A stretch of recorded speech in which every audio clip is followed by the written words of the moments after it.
On a different subject, the President and Secretary Kerry both appear to be fed up with Israel over the number of civilian casualties in Gaza. Accepting what the President said about Israel's right to defend itself against rocket attacks, is that a fair characterization to say that the President is losing patience over this?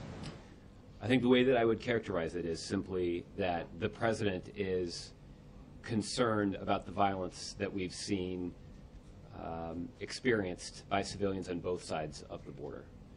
There are reports of Israeli casualties and many more reports of Palestinian casualties.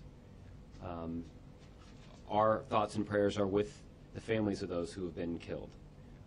Our condolences are with the Palestinian people and the Israeli people for the losses that they have suffered. What is unacceptable, though, is for Hamas to continue firing rockets aimed squarely at Israeli civilians. That is not a situation that any country could tolerate. And it is why the Israeli political leadership has the right to use their military might to defend their people.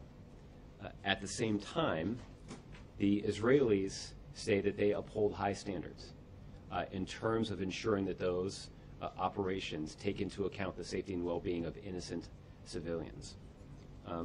What this escalation in violence makes clear is that that Israel must take greater steps to meet its own standards for protecting civilians from being killed, and will continue to send that message directly to the Israelis. So does that mean that the United States does not feel it is maintaining those standards and being as careful as it should be in this attack? Well, I think what we would like to do is we would like the Israelis to take even greater steps to ensure the protection of innocent civilians, including Palestinians. As I pointed out, and as the President alluded to in his statement this morning, Israel does face a significant threat from Hamas. That is apparent from the barrage of rocket attacks that have been fired off by Hamas. That's apparent from the infrastructure of tunnels that Hamas has used to carry out acts of violence.